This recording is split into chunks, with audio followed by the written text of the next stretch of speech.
The Scottish Football Podcast from BBC Radio Scotland. Hi and welcome to the latest edition of the Scottish Football Podcast from BBC Sport Scotland with me, Liam McLeod, this Monday, the 11th of September 2023. Good to have you with us as always. Remember to subscribe at BBC Sounds. We're here in some way, shape or form every day, and on match days or match nights, it'll encompass the post-game reaction, such as Tuesday's edition this week, which will be focusing on the aftermath of the Scotland-England friendly at Hampden, or the 150th anniversary heritage match, to give it its full title. We'll focus on that match shortly with a man who's played at major tournaments with Scotland and played a huge role in the team that last made it to a World Cup finals. Firstly, though, Hibernian have a new manager, and after much speculation, it was revealed on Monday morning that Nick Montgomery is the man who will take the reins at Easter Road. He replaces Lee Johnson, who I saw has been named as Scott Brown's successor at Fleetwood Town as well. A former Scotland under-21 international is Montgomery. He was in squads with the likes of Craig Gordon and Darren Fletcher. He leaves Central Coast Mariners in Australia, where he had been in charge for a couple of years. He's been based down under, actually, since leaving Sheffield United in 2012, where he also played for the Mariners. He's been introduced to the media today, so let's hear a little of what he had to say.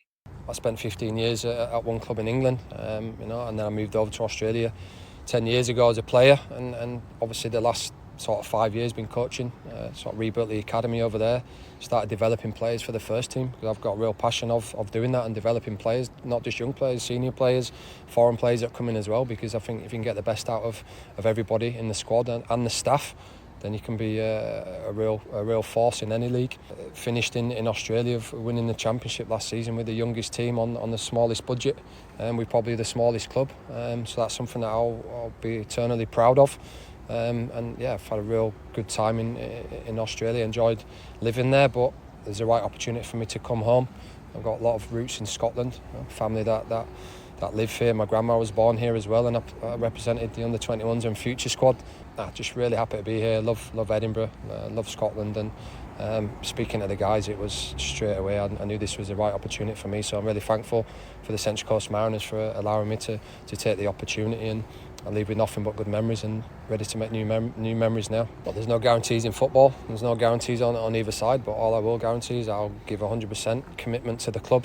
Everyone that knew me as a player and as a person, that's part of my character, and yeah, loyalty, people say there's not much loyalty in football, but I really believe that working with good people, and yeah, there's no guarantee what's going to happen tomorrow, next week in football, but what I will guarantee is that I'll give everything from the moment I arrive at the club, and hopefully that can be a long, fruitful relationship, and yeah, I'm really looking forward to firstly today's training session. I try not to look too far ahead, but I'm here to immerse myself in the city and bring my family over here, and give it everything I've got.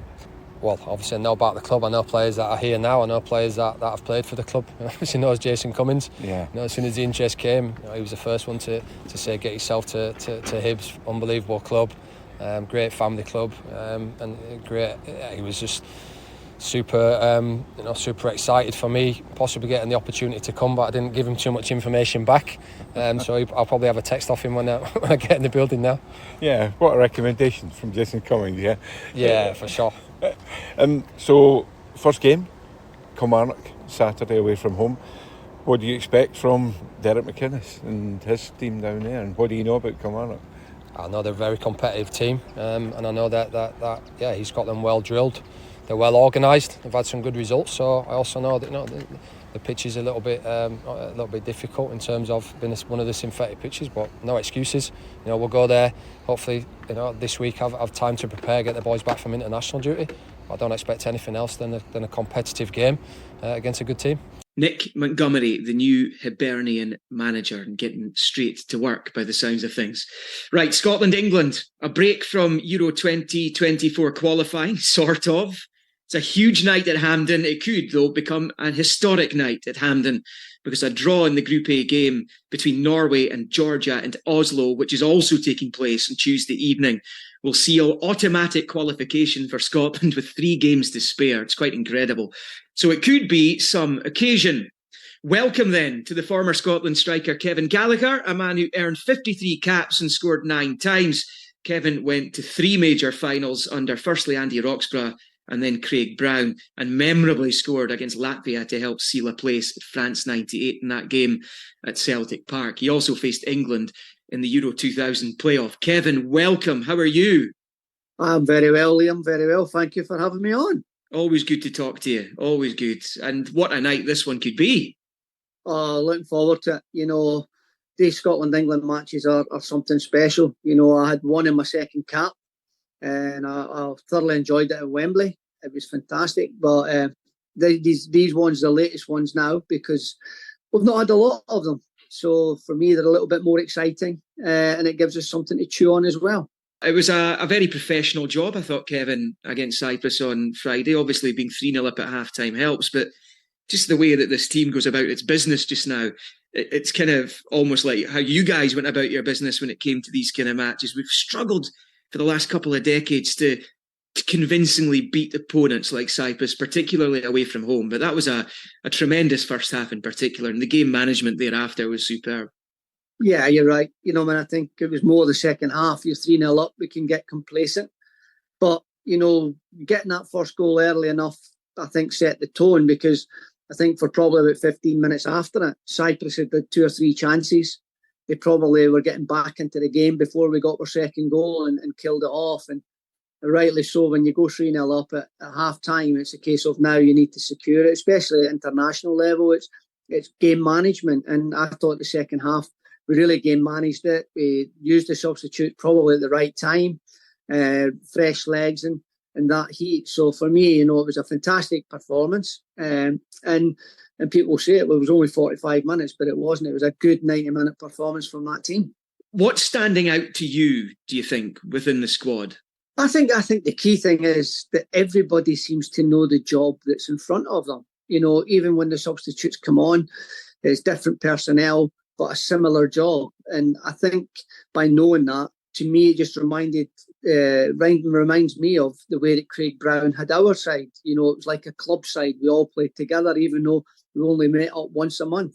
And it was like you played together. Everybody knows what their job is. And I think the reinvention or the rejuvenation, shall I say, of Scott McTominay playing in a completely different position and more advanced, where you're so used to seeing him in centre midfield or even in central defence under Steve Clarke, but putting him further forward and watching him against Cyprus, he was almost ahead of Shea Adams in that first half for a majority of the time. So playing him in advance, he's getting into the back post from the left-hand side, because that is our danger. You know, down that left-hand side with Tierney and Robertson is just phenomenal, and the amount of creativity you get down there, you need someone coming in at that back area. And Scott McTominay now, was it 5 goals or 6 goals in 5 games? Yeah. It's phenomenal to be part of that. So it's nice to see goals coming from other areas. John McGinn still keeping on the trail. So from that area, we are being more attacking, and it's a thorough joy to watch at times.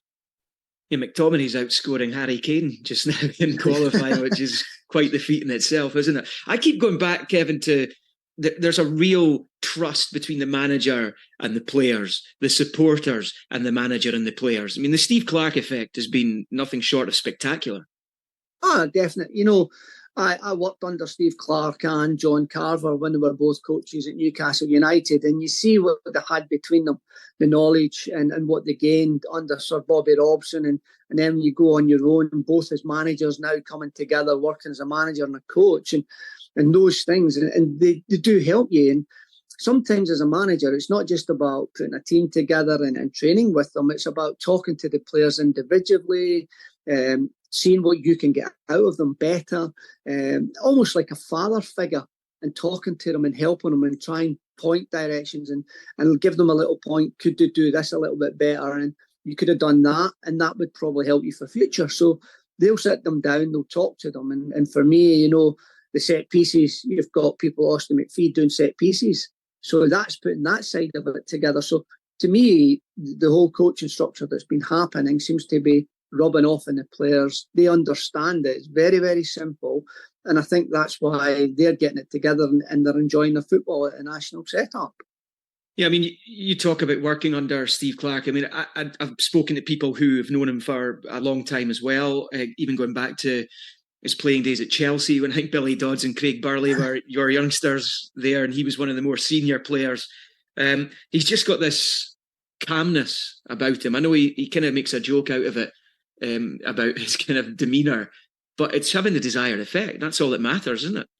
It is, and as you said, I think sometimes teams play with what the manager is. If it's a manager that's very calm, very cool, and going about it, you tend to find that the players in that team setup are very, very similar in the way they play, the structure of how they play it. And I mean, Steve grafted his socks off as a player, and you see the way this team graft, But the thing that's very, very noticeable about Scotland setup, they all want the ball. Everybody wants the ball. They can pass the ball. And Steve was a very similar player. A centre-half comes right back.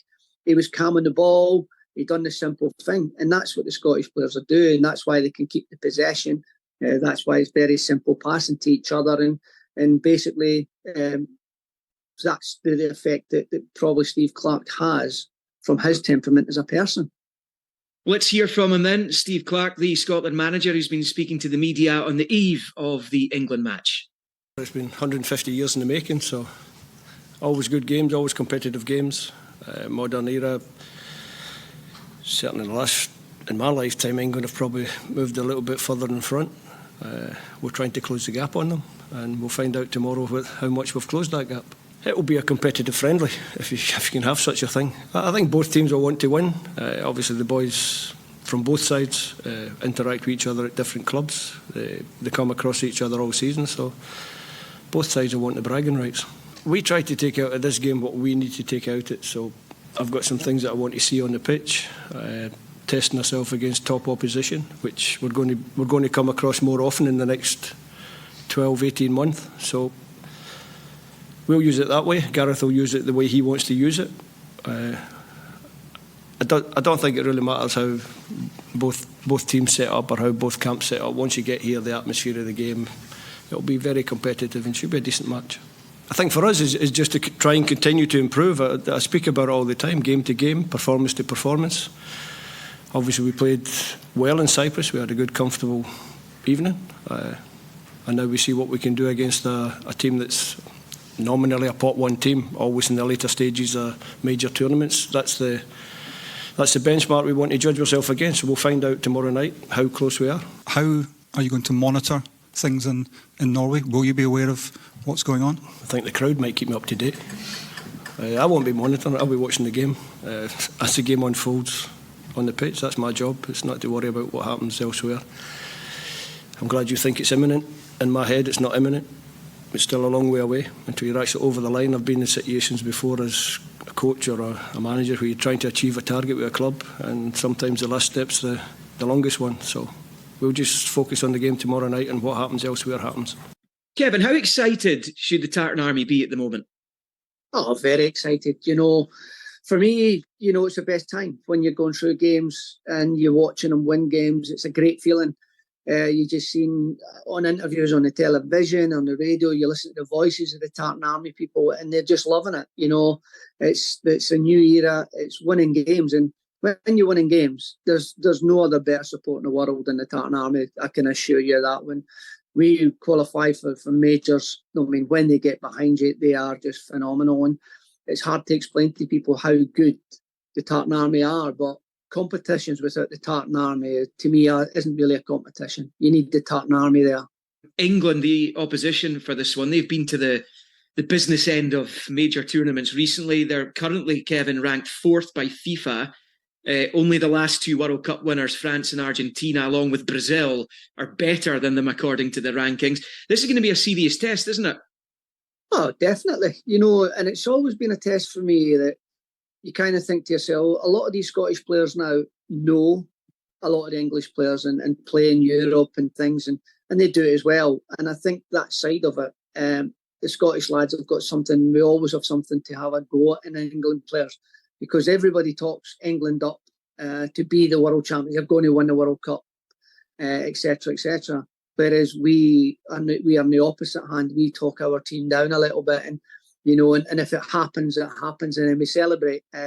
But about time we got to talk these guys up, because the job that they're doing has been fantastic. And, these games don't always go to forum. It's a game that, for me, Scotland, England, that the guys that want it most generally are the guys that come out on top. And that's the thing. And it's a weird game, but the old enemy, it's there, and it's proven over many, many years now. And what was it? Well, you said 150 anniversary or something like that, yeah. or 150th game. That's just phenomenal to see that, and it's just brilliant. But for me, there's no better game in the world, well, apart from Brazil, but in the world for me than a Scotland-England game, because they are absolutely fantastic.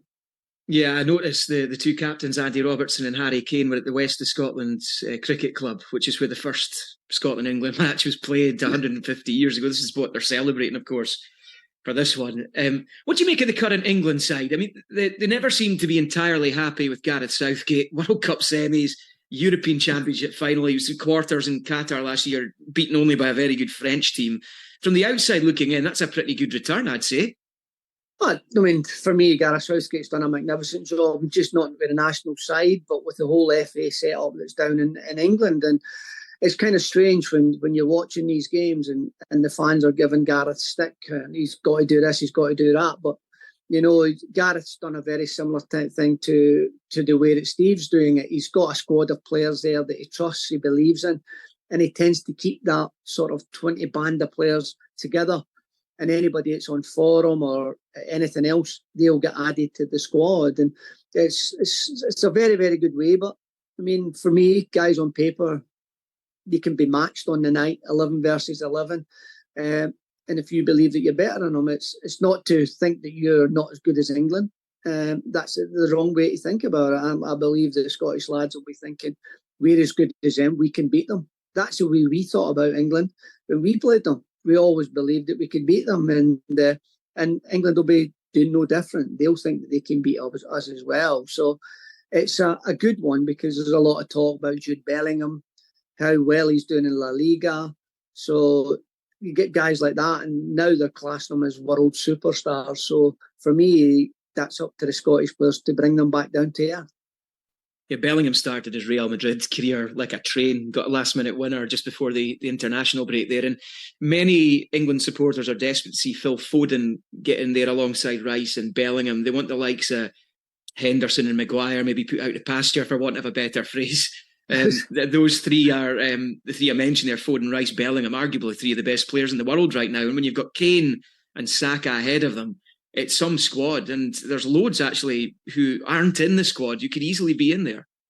Yeah, they've got an abundance of talent all through it, down the 21s. When you've got players that could play in the under 21s in the national setup, it just goes to show the amount of talent. But the size of the country that is down here anyways, is probably double the amount of football players that they're producing compared to what we do in Scotland. So that's the sort of what you're up against. And, they always believe, because in 66 they won a World Cup, that England are good enough to continue and go on and win a World Cup.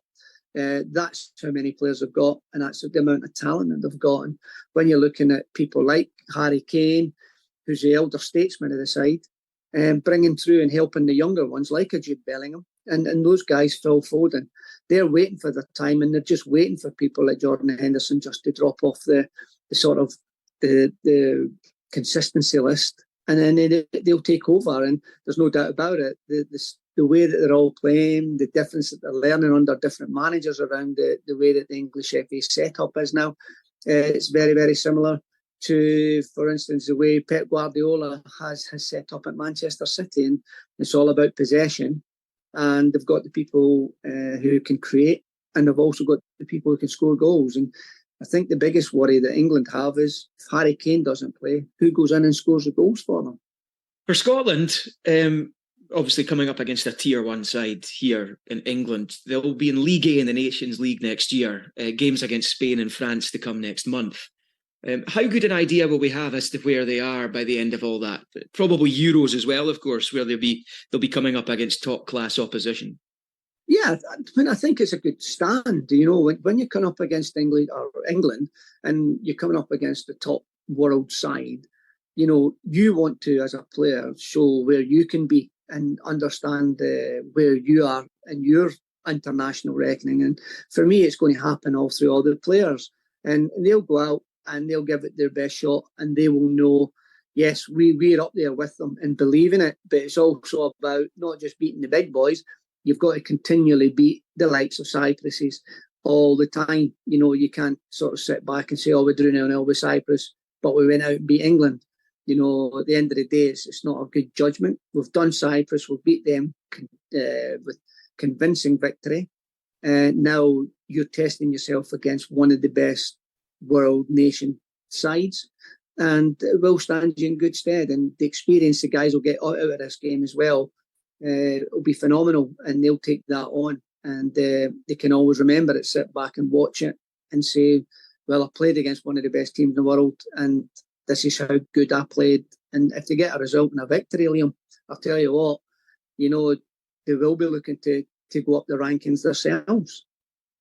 No, absolutely. They're in the top 30 just now for the first time, I think, since 2007. So again, that's another indicator as to where they are just now. It's difficult in many ways to focus on the friendly, even if it is England, when that game in Oslo is going to be ongoing tomorrow night, Kevin. I mean, the reaction at Hampden could be something else. If that game ends in a draw, that will take Scotland through to the European Championship finals without actually playing in the group tomorrow. And with VAR, etc., going on, it could be that the game in Glasgow's finished and the one at the Ullaval still maybe got 10 minutes to go. So it'll be interesting to see if the fans stay until that draws to a conclusion, if it's pretty tight there. Well, if we're getting a result and the fans are happy, it wouldn't surprise me if they actually stay behind at Hampden for that allocated time. And I'm sure someone will be listening in somewhere, passing the news around all the fans and waiting. And if it happened that way and there was a draw and the Tartan Army stayed behind Hampden, what a party that would be. Yeah, it'd be incredible. Just before I let you go, Kevin, you've played in some massive matches. You've had some great times in your career, you know, getting to European finals with Dundee United, winning the league with Blackburn, all those Scotland caps. Was playing a major finals for your country, is that the pinnacle, do you think? For these guys who are going to be going out there, potentially they'll be celebrating on Tuesday evening, qualifying for a major finals in a different country. And I know they made it to Euro 2020, but that was two of the matches were at Hampden. One was at Wembley. It wasn't the most exotic of tournaments, if you like. I mean, how big is that for you personally? How did you find it? And when you look back at your career, yeah. When I look back, I was a kid in Clydebank in my mum and dad's back garden, ducking and diving under closed ropes and playing 1-2s off my dad's shed. Had Scotland versus England in the semi-final of the World Cup. Yeah, we would always beat them. We'd play Brazil in the final and we'd beat them, obviously, because I was a good dreamer. And that was my dream as a kid. And when you go on and you want to represent your country, you don't know what's going to happen. And eventually when that happens, it's massive. And for me, it was a dream come true when we played Brazil. Okay, it was the opening game of the World Cup, but I thought, wow, this is just phenomenal. A little kid in the garden, X amount of years ago, and now I'm actually doing it. Oh, that Brazil game, I remember watching that in a student union in Aberdeen and being absolutely devastated, crestfallen at the end of it. And I'm sure you all were as well. But what a moment for you guys. And hopefully the current batch of Scotland players will be able to experience a major finals in a different country, be a very different experience to the last one. And it could happen on Tuesday evening. If Norway and Georgia draw in Oslo, Scotland will qualify tomorrow night, Tuesday evening, after that match against England, the friendly. Kevin Gallacher, thank you very much for joining us on the Scottish Football Podcast. Always a pleasure. And join us for Sports Sound on Tuesday evening. We're on air from 6 o'clock on BBC Radio Scotland. It's Scotland against England in that friendly international at Hampden. But it could well be a seminal night for Steve Clarke and his players, because they could qualify in this international window Tuesday evening. Incredible to think that. So until Tuesday evening, bye-bye. The Scottish Football Podcast from BBC Radio Scotland.